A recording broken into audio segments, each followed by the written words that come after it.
Hey yo l'équipe, ravi de vous retrouver aujourd'hui pour cette nouvelle vidéo, et vous le voyez directement, nous sommes chez Mecamponotus Bellus.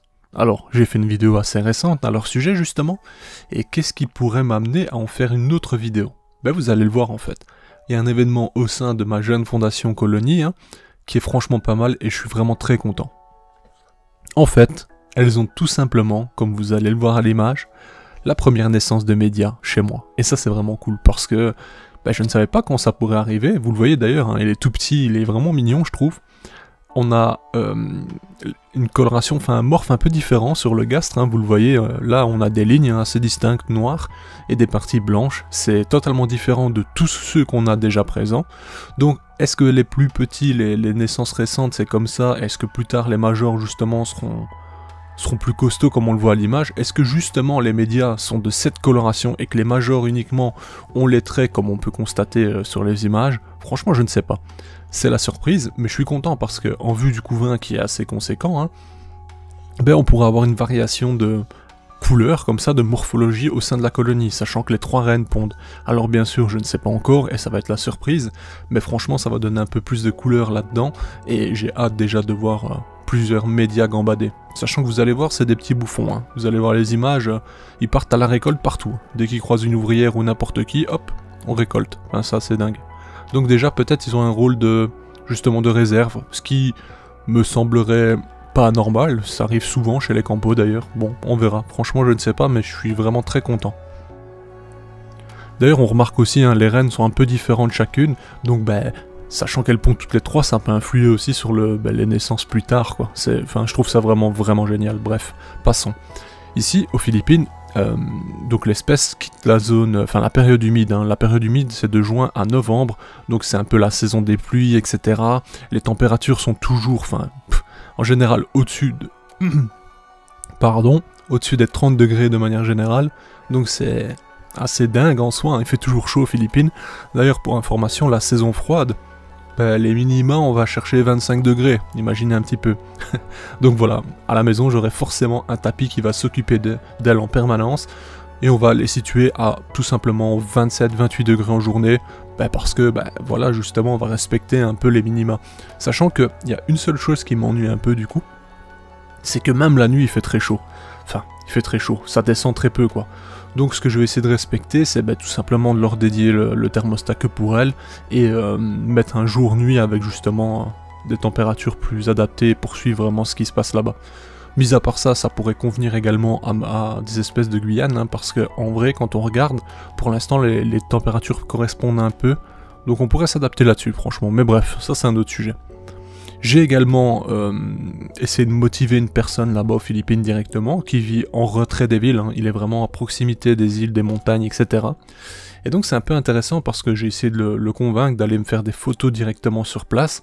Bon, je vais lui donner un petit quelque chose, comme ça il sera content, il perd pas son temps non plus, il a 30-40 minutes en mobilette, scooter, je sais pas trop. Donc voilà. Je vais essayer de le motiver pour me prendre des photos directement des nids de Camponotus Bellus, parce que apparemment, de ce qu'il me dit, ce seraient des nids un peu conçus comme nos guêpes, etc. Vous voyez, donc avec plusieurs isolations qu'elle créerait justement à l'aide de bois, de ci, de là, je sais pas, un système un peu particulier. Et donc j'aimerais bien voir ce que ça dit justement. Est-ce que c'est réellement comme ça? Est-ce que pendant un certain temps, elle n'est genre du bois tout simplement? Bref, c'est l'interrogation et je suis assez curieux. Bien entendu, vous vous doutez que si j'ai des réponses et des photos, je vous montrerai d'emblée, bien entendu. Ce qu'il sait en tout cas, ce qu'il m'a dit, c'est que elles sont présentes sur une île, il m'a dit le nom, mais je sais plus, à côté. Et en gros, sur cette île, elles sont vraiment au pied de la montagne et sur une partie de la montagne, donc ça c'est intéressant. Par contre, autre chose, c'est qu'elles sont pas installées sur l'île juste à côté, donc pourquoi j'en sais rien. Et sur l'île à côté justement, il y a plus de Camponotus albocinctus et d'autres espèces du genre. Mais je vous avoue que ça, c'est pas similaire copier-coller, mais on va dire dans la morphologie, c'est également des traits blancs, et mais là c'est ligné par exemple. C'est spécial, bref. C'est des détails, mais franchement moi quand voilà, j'apprends tout ça et tout, ça me fascine, parce que je me dis qu'aux Philippines, il y a vraiment des dingueries, c'est complètement dingue. Moi je serai là-bas, je passe ma vie dans la forêt, c'est un truc de fou. Mais bon. Je suis en Belgique, et en Belgique, il n'y a pas grand-chose. Bref, il y a quand même de quoi observer, il y a franchement des espèces fascinantes, Formica, Lasius fuliginosus, ça c'est magnifique aussi, enfin bref. Je m'égare, mais quand je pense à tout ça, je deviens fou. Pour en revenir, hein, je leur ai mis justement du bois, des petits morceaux, je ne sais pas quel bois justement elles attaquent là-bas. Je me suis dit que peut-être elles pourraient fermer l'entrée du nid avec. Ce qu'elles ont fait par contre, c'est qu'elles ont fermé avec des morceaux de coton, un peu de reste de je sais pas quoi, enfin bref. Elles essayent de combler un peu l'entrée tout de même, mais pas à reboucher totalement, vous voyez. Donc franchement, je sais pas ce qui pourrait leur donner l'envie de créer ça. Bon, on verra plus tard, hein. Peut-être qu'il faut justement une colonie de 200-300 ouvrières pour justement créer ce genre de nid, je ne sais pas. On verra, on fera des tests. De toute façon, plus tard, on va les mettre justement dans un terra. Pas un terra à planter, etc. Je vais pas faire un truc comme ça. Je vais plutôt faire quelque chose avec justement potentiellement des nids contre la vitre, mais plus naturel, peut-être des... Enfin bref, je vous dis pas mes idées, mais vous allez voir plus tard pour garder une surprise avec des cordages, etc. Ça pourrait être sympa justement, un perchoir peut-être pour les nourrir. On va voir ce qu'on peut faire et ce qui pourrait correspondre. Ce qu'il faut en tout cas, c'est une humidité dans l'air, parce que en Philippines c'est vraiment présent, hein, il fait assez humide constamment. Il faut la température de manière homogène assez chaude en soi, pas spécialement uniquement un point chaud, parce que là-bas il fait lourd mais humide en même temps. Donc ça c'est, je veux dire, des choses un peu clés.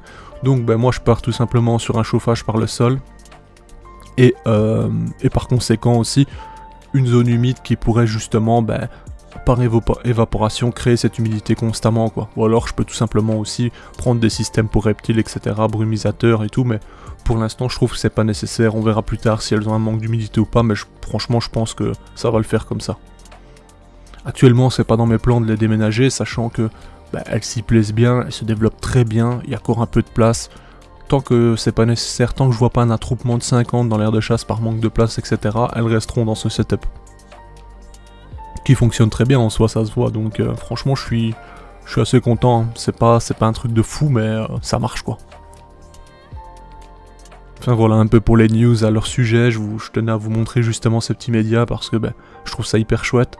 Mis à part ça, on attend la suite bien entendu, hein, on verra.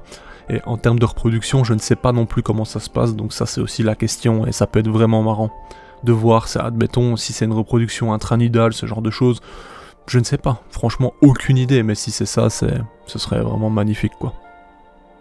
Enfin bref, on se dirige vers la fin de la vidéo, merci d'avoir regardé jusqu'ici, et n'oubliez pas, un petit soutien, ça fait plaisir, like, etc., ça prend une seconde, et ça m'aide vraiment. Sur ce, à bientôt l'équipe, bye.